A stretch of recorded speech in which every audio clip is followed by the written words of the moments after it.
That's my fact check. साल 1947 भारत आजाद हुआ, पर साथ ही बंट गया। पैट्रिक फ्रेंच सहित कई इतिहासकार मानते हैं कि बंटवारे में 10 लाख से 20 लाख लोग मारे गए, जबकि 1.25 करोड़ से 1.5 करोड़ के बीच लोग विस्थापित हुए। इसे आज भी इतिहास का सबसे बड़ा सामूहिक पलायन माना जाता है। तब जाकर एक नया देश बना, पाकिस्तान। लेकिन असली संघर्ष शुरू हुआ अब। ब्रिटिश इंडिया की 562 रियासतों को तय करना था, भारत में शामिल हों या पाकिस्तान में, या आजाद रहें। पर कश्मीर, उसका फैसला उलझ गया इतिहास के सबसे जटिल राजनीतिक अध्याय में। अपनी खूबसूरती और सामरिक महत्व की वजह से दोनों देशों की नजर थी कश्मीर पर। भारत के पहले प्रधानमंत्री पंडित जवाहरलाल नेहरू तो खुद एक कश्मीरी पंडित थे। बहुत खास था उनके लिए कश्मीर। जम्मू कश्मीर मुस्लिम बहुल राज्य, पर शासक थे हिंदू राजा हरि सिंह। राजा स्वतंत्र रहना चाहते थे, यहां तक कि हरि सिंह आजाद डोगरिस्तान का सपना देखने लगे थे। लेकिन पाकिस्तान की बुरी नजर इस जन्नत पर पहले ही पड़ चुकी थी।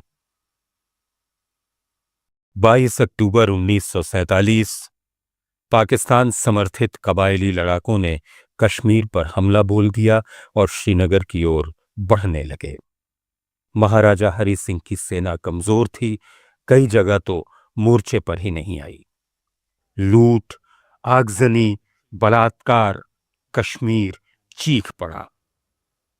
रियासत खतरे में आई तो राजा हरि सिंह ने मदद के लिए भारत को पुकारा। लेकिन भारत ने शर्त रखी, पहले विलय फिर रक्षा। पंडित नेहरू और सरदार पटेल ने दृढ़ता से कहा, कश्मीर भारत में शामिल करना होगा। 26 अक्टूबर 1947 हरि सिंह ने भारत के साथ विलय पत्र, इंस्ट्रूमेंट ऑफ एक्सेशन पर दस्तखत कर दिए। यह था नेहरू का मास्टर स्ट्रोक।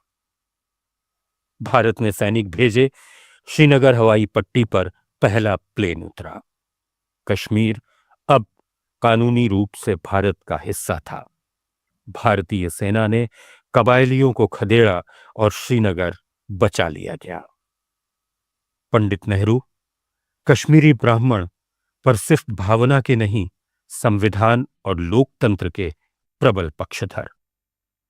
उन्होंने कहा, कश्मीर भारत का अभिन्न हिस्सा है, लेकिन फैसला जनता की मर्जी से होगा। उन्हें भरोसा था कि कश्मीरी आवाम भारत ही चुनेगी। नेहरू ने मामला संयुक्त राष्ट्र में उठाया। उन्होंने दिखाना चाहा कि भारत शांतिप्रिय राष्ट्र है। हालांकि इस कदम से कश्मीर एक अंतर्राष्ट्रीय मुद्दा बन गया और पाकिस्तान को मिल गया कूटनीतिक मंच। आज कुछ लोग नेहरू को बदनाम करते हैं, ये कहते हुए कि यूएन में जाना या अनुच्छेद 370 एक भूल थी। लेकिन सबसे बड़ी हकीकत तो यही है कि पंडित नेहरू के कारण ही कश्मीर भारत का हिस्सा बना था। पंडित नेहरू ने वहां के लोकप्रिय नेता शेख अब्दुल्ला को अपने साथ लिया। शेख एक धर्मनिरपेक्ष और प्रगतिशील कश्मीर चाहते थे। उन्होंने कश्मीर के भारत में विलय की पुरजोर वकालत की। नेहरू ने उन्हें साथ लेकर अनुच्छेद 370 का समर्थन किया। कश्मीर को विशेष दर्जा मिला क्योंकि यह विलय की शर्तों में से एक था। 1951 में कश्मीर की संविधान सभा बनी, जिसने 1956 में कश्मीर के भारत विलय को मंजूरी दी। समय के साथ सवाल उठे, क्या जनमत संग्रह का वादा करना गलती थी? क्या यूएन जाना बचकाना कदम था? तत्कालीन दस्तावेज खंगालिए। इनसे साबित होता है कि नेहरू भारत की नैतिक छवि मजबूत करना चाहते थे। उन्हें भरोसा था कि कश्मीर के लोग भारत ही चुनेंगे। नतीजा लाइन ऑफ कंट्रोल बनी और कश्मीर बट गया, जिसका 65% हिस्सा भारत के पास रहा। और यह भी तो सोचिए कि क्या कश्मीर भारत का हिस्सा बना होता अगर नेहरू और सरदार पटेल मिलकर न संभालते।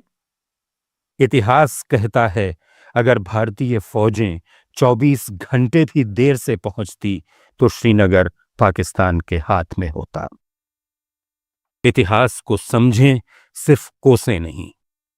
कश्मीर पर नेहरू ने जो कदम उठाए वो उस दौर में, जी हां, उस दौर में अराजकता, युद्ध के हालात, खाली खजाना, नई बनी अप्रशिक्षित फौज और अंतर्राष्ट्रीय कूटनीति के मद्देनजर सही कदम था। लिहाजा पहले तत्कालीन परिस्थितियां समझें।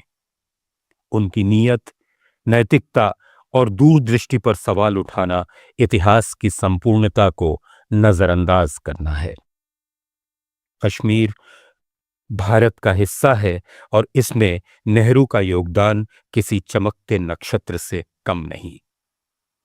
याद रखिए, 1947 में कुछ नेताओं ने समय पर फैसले किए।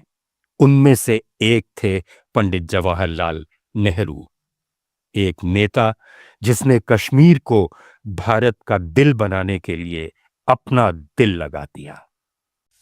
आप सुन रहे थे let's mic more than radio. Follow कीजिए हमें हमारे सोशल मीडिया प्लेटफॉर्म्स पर। It's time for news. It's time for more than radio. Presenting the first radio news app, Let's Mic. Let's Mic, a news-based app on your phone where you get to watch and listen news, talk shows, interviews, radio show podcasts. On Let's Mic, you get all relevant information of TV, print, radio, podcast, and digital. Let's Mic talks about every segment of life.